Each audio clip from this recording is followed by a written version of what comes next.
School is back in session, and while some might be too cool for school, a more important question these days is the school cool enough for you? Literally.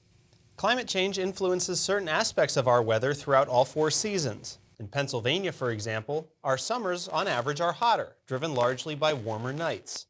This summer warmth tends to linger a little longer, which means that back-to-school season is really only associated with the end of summer on the calendar and not so much the thermometer.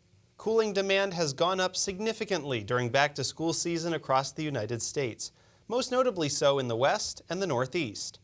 Access to cooling is critical to ensure the safety, health, and well-being of students and staff as summer warmth frequently spills into the school year. Extreme heat is the deadliest weather-related hazard. Children are among those most vulnerable to heat-related illnesses. One, they have higher surface area to body mass ratios than your normal adults do. So that means there's more surface area compared to their mass for them to be able to gain heat from the environment. Children also have higher metabolisms, which means they're producing heat in their insides at a much higher rate than typical adults do as well. So those two things together, they're generating more heat and they're gaining more heat from the environment based on their body sizes, which make them more prone to becoming overheated. Much of eastern Pennsylvania has seen a 25% increase in the back-to-school cooling demand over the past 50 years. In central PA, it's closer to a 35 to 40% increase. Erie has observed a 76% increase in the late summer cooling demand since the 1970s. Schools, especially in urban areas and lower socioeconomic areas that don't have air conditioning in their schools, it can, become dangerous.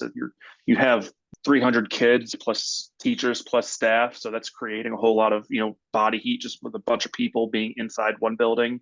Heat is not only just physiological, like, is my core temperature reaching a critical limit or something like that? It's also thermal comforts. Like, am I comfortable being in this? Because that's going to play, especially in education, that's going to play a whole lot of roles too.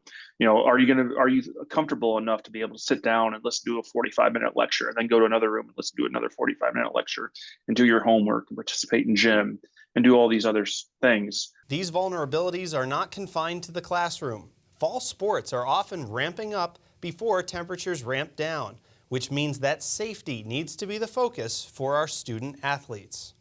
Especially this time of year with high school football practices, things like that, or college football practices starting up. It's important to acclimate yourself to these higher temperatures, because if you go out your hardest on day one after not, having on pads and doing all this, this physical activity all throughout the summer, your body is not ready for that amount of exertion in those environmental conditions. So your heart gets overworked, your lungs get overworked, trying to cool yourself down. The school year always gets off to a fast start, but due in large part to climate change, fall tends to be tardy more frequently. So it's up to all of us to have heat safety in mind, even as September comes knocking. To brush up on all of your hot weather safety tips, go to ready.gov/heat. For Weather World, I'm Ben Reppert.